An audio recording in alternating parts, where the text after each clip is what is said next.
of Doxford, Mr. Ferdinand Ferdie Ferreira, Dr. Ferreira. And it's my pleasure to be here with you today, Mr. Ferreira. So I wanted to ask you a few questions about your upbringing and how you got to be the person you are today. What made you who you are today?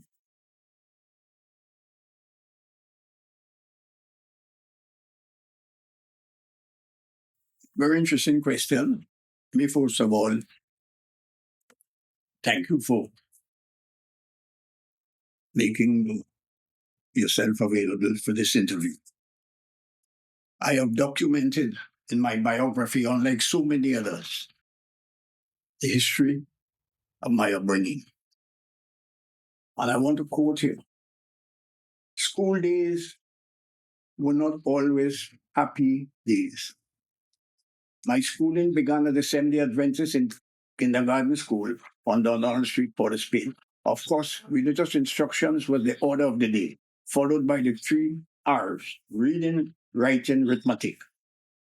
From there, I was sent to the Richmond Street Boys RC School, where I was under the supervision of H.A. Magnus, Mr. Butler, and Bishop D. After approximately 2 years, I was removed and sent to the Sacred Heart Boys School, also located on Richmond Street, under the supervision of Mr. Hardy Hernandez and Mr. Husher. The curriculum, in order of priorities, was catechism, followed by the 3 R's, to SDA to EC, and then to RC. The subject that most attracted this poor young boy were recess, intermission, Lockroy Beach. During intermission, football and pass out was attraction number 1. Breaking Beach took me and other delinquents to the St. Anne's River, or the then polluted Maraval River, where we consumed stolen mangoes and other fruits, courtesy OPO, other persons owned. Thank you for that. And so on background of my early days. Yes. And so you've written 2 books, Political Encounters and Portrait of a Patriot. What inspired you to document your journey in your publications? Because this is a serious contribution to our literature. Well, let me begin by quoting my idol.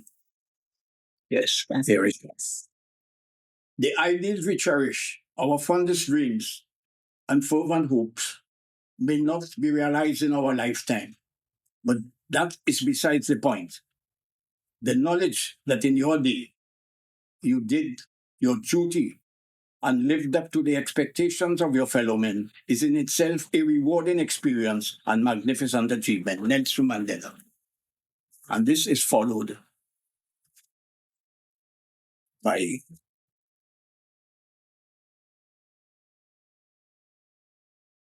another quotation here.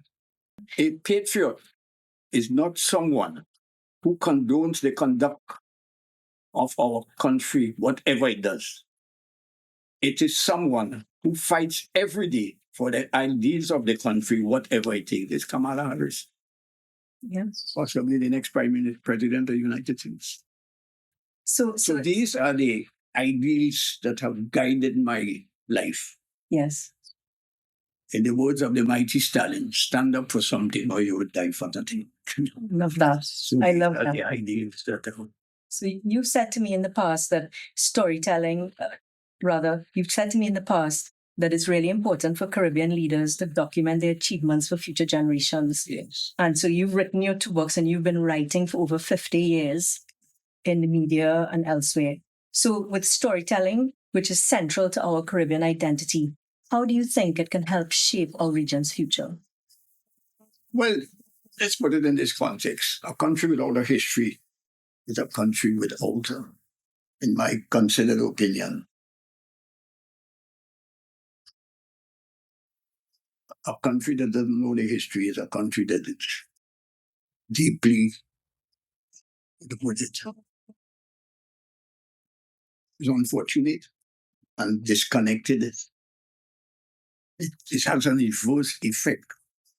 One of the most important aspects of human life or the existence of mankind is legacy. And one of the tragedies of the Caribbean society is that so far, in spite of efforts by the universities, we have not carefully and critically documented or our history. A lot has been written, but a lot is still left to be written.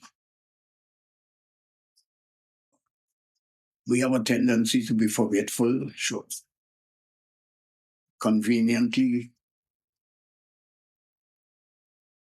act as if we have amnesia. And that is a tragedy. So in my own humble way as an academic, I have attempted to document my life.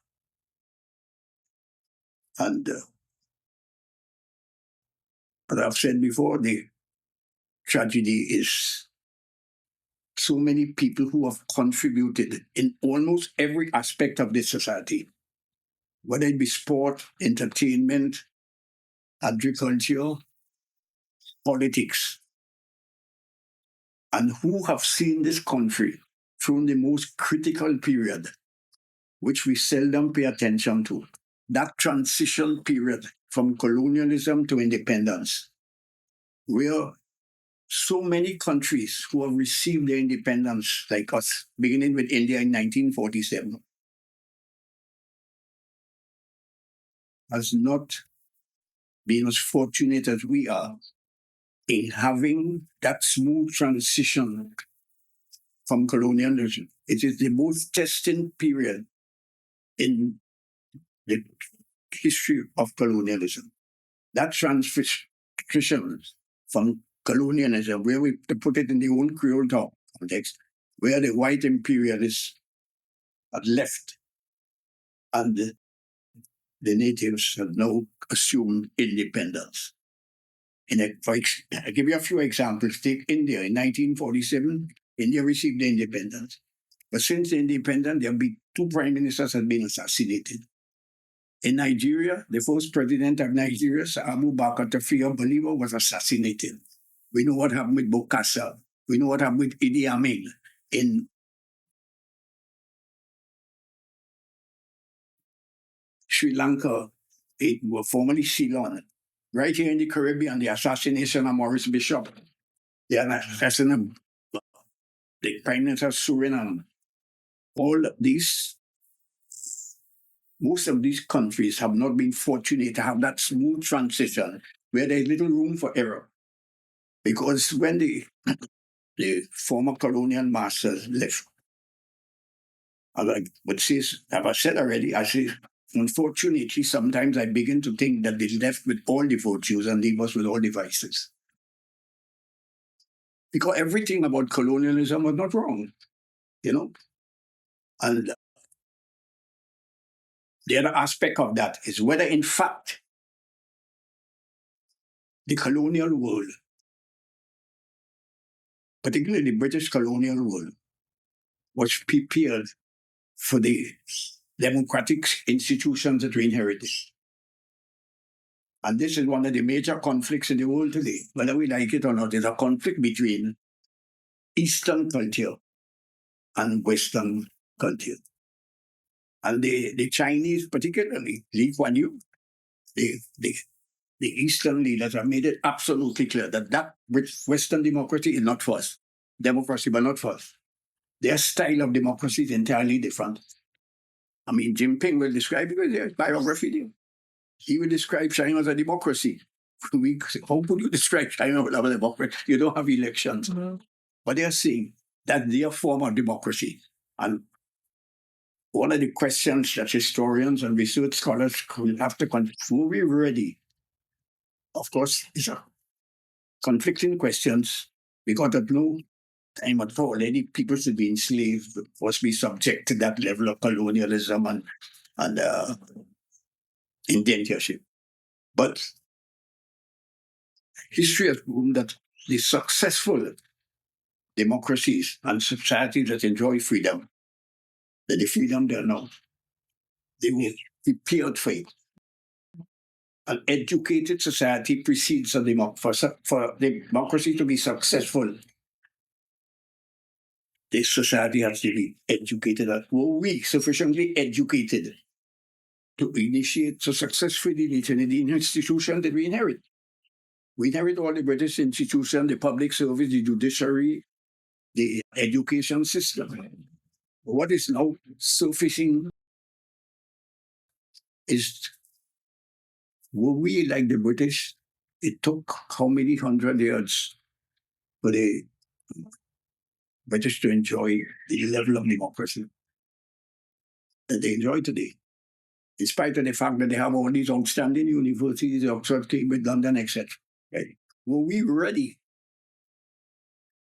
For example, when King Leopold left the Belgium, Congo, with 14 million people, after they desecrate the country and rape it, at 14 million, they had 14 university graduates. How can you successfully conduct a democracy in the absence with that level of ignorance and illiteracy? And it is one of the things that is adversely affecting the African countries today. And one of the best examples of dealing with that was Nelson Mandela. When Mandela took over as prime minister after he was released from prison, there was an element, a powerful element in the party that felt that he should have get rid of the white establishment. But Nelson Mandela was smarter than that.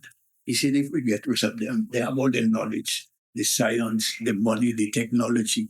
It will destroy the country, as happened in Kenya, in Tanzania, with the Arusha Declaration. See, all of these things, the younger people should understand in order to appreciate what exists today. It didn't happen by guess. Right. All these countries, after Britain was prepared to dispose of the empire, the crown jewels in India. So Winston Churchill said, I would not make prime minister. I would not make His Majesty's prime minister to dispose of the crown jewels. He was talking about India. Why should I want to get rid of India? Should remain a part of it. It was part of the crown jewels. I mean, if you study the history or read the history of Belgium, you see the rate that Belgium, the Belgian Congo, 14 million people, almost 2 million square miles of land, was a part of the Belgian estate. It was King Leopold estate. So we're talking about history, and the way we can know about history is through writing, right? Yes. So how do you believe that bringing this connection through writing, how do you believe that whether it's personal memoirs or political commentary or fiction, how can we connect lives across generations to foster shared Caribbean identity? Well, it can only be done by carefully, intensive and careful research. What is the responsibility of the university? The responsibility of the British University, which has top hundreds of years old, the responsibility of Oxford, Cambridge, London, whether in Gloucestershire, was to build, to train citizens, to run an empire. That was the main objective, which is described in England, they describe as the Oxbridge Union. The main objective of those universities was to train people, educate people outside of the other disciplines, to manage an empire where they said the sun never set.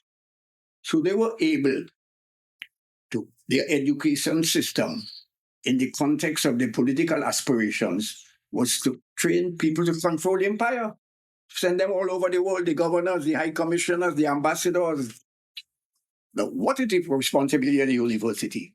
As I said in my presentation when I got my honorary degree, what is the purpose of the University of Trinidad? The purpose of the University of Trinidad and Tobago, of the University of the West Indies, and by extension the University of Trinidad, is to train citizens to be patriotic citizens. One, well-equipped scientifically, technologically, to provide the leaders with a level of credibility and integrity that will earn the recognition of the international world. That's the purpose. It's to you shift, because the original concept of education and trend was to make us good British subjects. We got to get up every morning and sing God Save the Queen and what the other one is. Those songs that we learned in school was deliberately orchestrated to make us British subjects. Mm-hmm. Having passed that course, that bridge, and now the responsibility of the education system is to educate the citizens of the country. Want to be patriotic and loyal, country before. And I wrote it today. Yeah, today. Country before party. Mm-hmm. And even in the case today, party before leader. Is not to be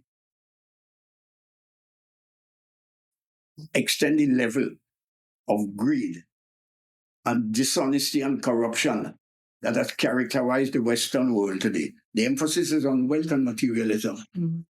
And as a consequence of that, look at the level of leadership you're producing. When you asked me just now, your comparison about the leaders of the past, of which will come at the current leader, how could you compare? The PNM was founded on academic champagne and intellectual caviar. Eric Williams, Island Scholarship winner. Dr. Patrick Solop, Island Scholarship winner. Dr. Winston Mahabir, Island Scholarship winner. Larry Constantine, distinguished international citizen. Attorney at law. Gerald Montano, qualified as a master's degree.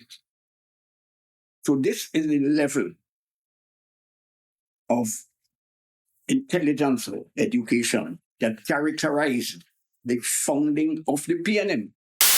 So I mean, we mentioned that you've written these 2 books, but there are a lot of people who have contributed, as you said, who have not written. How do we encourage people to document this history that is so critical to creating this Caribbean identity? Well, again, that's a very interesting question. For example, Sir Ellis Clark, who is more the architect of the Constitution, Mm-hmm.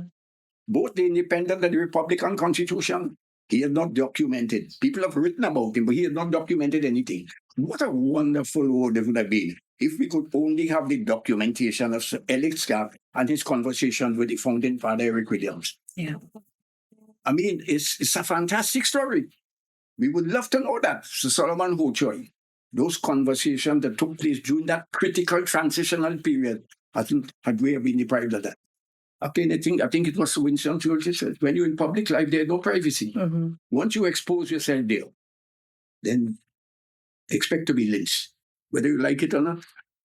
And this is why I have taken up the position sometimes that devastating consequences. I've been a victim, but I've never allowed that to affect me. I am who I am. And if I have to do it, I'll do it all over again. But the point is, we have been deprived of these historical events that has affected, in some extent, adversely. When Williams, Dr. Williams, brilliant first-class honors, Oxford University, one of the stalwarts of the questionable abolition of slavery. He was the one. One of the few that got up at the time when we were all beginning to believe that slavery was abolished for humanitarian purposes. William said no, for economic reasons. Mm-hmm. And he identified why. I mean, the research was so extensive and informative. You know, and it brought a hell of a thing to the post with the British. They refused to publish the book. But they are trying to convince us that colonials, many of colored colonial. Boy, we had people like us, and we were generous, so we were humanitarian. And William said that is true. It's not true. And he went on, they researched the extent that they had. And eventually they recognized it and it's published in about 100 countries. So today, it's capitalism and slavery, the Black Jacobin, C.L.R. James. So these are things that the posterity must not be deprived of. More and more people. The recent, I don't know if you read it, the recent Nobel Prize winners in economics, the 2 Americans, one from Chicago, I think one is agree. You know, they were on what basis they won it. They did extensive research into countries that enjoy freedom and democracy and countries that are under like South North Korea. And they were able to prove that the most successful societies and states are those that enjoy freedom and democracy. Talkative society, one of the problems is that people don't read. And the computer system has made it even worse. While it is possibly one of the best inventions the world has ever seen, it has tremendous shortcomings. So people stop reading, they Google, say, oh, I know Angelique, and they put some foolishness on it. But when you read, you get to know who Angelique is. Who I am. That's the only way you get this story. So in one sense, it is credible and a wonderful achievement. But I have spoken to several scholars, both local and foreign.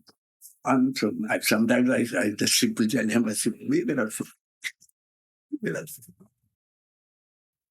and I back it up with the documentary evidence. I say, look, that's not true. This is the person. But they will go and that the university, the matter is to change that. People have to read it. And that point you made about not reading, I think that's a point that a lot of people are concerned about, that people don't read anymore. No, they don't. And what could we do about this? So what do you think we could do about it? I mean, you have people who, even at university level, I go to some of these lectures and so on, and the garbage they compare them sitting here as an ordinary, non-academic. I'm not sure how they are. Some put them aside as I know. Like the Black Power movement is one of those. There's this attempt to elevate this Black Power movement as if it was some object but just they rescue Black people. An absolute insane absurdity. The only country, and I know, the only country in the world outside of a Black country with a Black government. So when you report that had Trinidad, I don't know of no other country in the world, you had a Black government. The prime minister was, the governor was thing, but who joined same thing. The prime minister was Eric William, the chief justice was voting, your whole establishment was Black. So what you're going to, when Granger and them tell, but where you're going to replace it with white power? The Black people, so they just coined the phrase from the American Angela Davis, Rathbone, and these people, and Stokely Carmichael. There's a difference between a Black party trying to overdo a Black party. That's not that. That's a democratic right. But they went on a revolution to overthrow and to get Black power. So when you take Black people and you put them in the bank, is that an opportunity for them to own power? You put them in the bank and they save the money and they make proper investment. There's no help to them. As I've proven today, let us put it in the proper historical analysis. Black people who only work in banks, they run banks, they manage, and a lot of the Black people have that. To what effect? What effect have that had on the economic power? Not the effect that the Black power. We want Black power. We want to own the bank. We want to only control the commanding heights of the economy. But how you go control it if you don't have the level of one? The level of management expertise. Two. The culture, the most important thing. What is affecting Black people? The business won't fail at all. Three things affect us.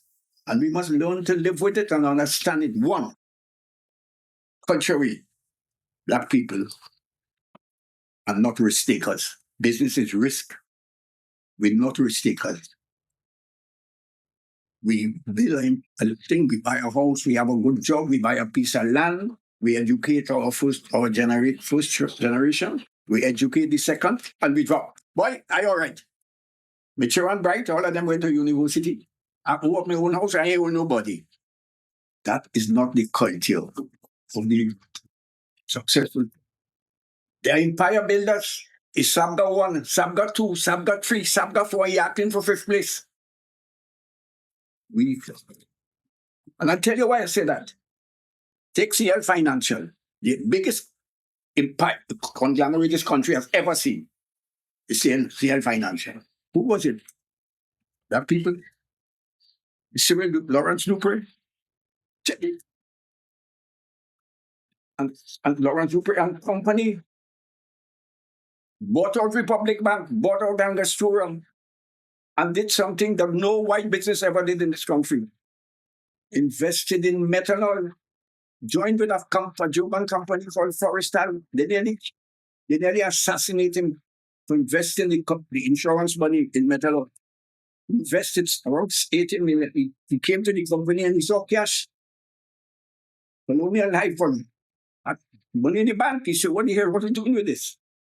And joined with a German company and set up the first methanol plant in this country. No other business in the Williams called them commission agents, and Pandey called them the parasitic. So you talked about history and research and the importance of that to our society. So how does that feed into storytelling? Could it be through poetry or fictional, through creative arts? And how do we get that information out to people who aren't at the university or who may not read, as you mentioned earlier? Well, let me put it in this context. As a non-academic, it would be sort of absurd for me to really recommend any system. What I would simply say is that our educational institutions, beginning from the primary level to the tertiary level, has a responsibility to educate and inform the younger people, particularly of the historical development of the society in every respect. As they say, you cannot know, you will never know where to go if you didn't know where you went. So in order to cultivate that patriotism, that level of patriotism and commitment to the country, and Mandela said, once you have done your duty to your fellow men, if even you might not have achieved your objectives, it would have been a magnificent achievement in that I have tried, as I said before, in spite of man, injustice to mankind, and in this, and in human behavior to each other, man continues to be man's best friend. Thank you so much, Ferdie, for this wonderful opportunity to speak with you. Well, my dear, I'm also thankful to you for giving me the opportunity to express my opinions. I'm 92. Anything can happen anytime, and I would hate to think that I have gone to the great beyond, which is inevitable, without providing somebody in some way, in some form or the other, of the little knowledge I've acquired in this lifetime. Thank you so much.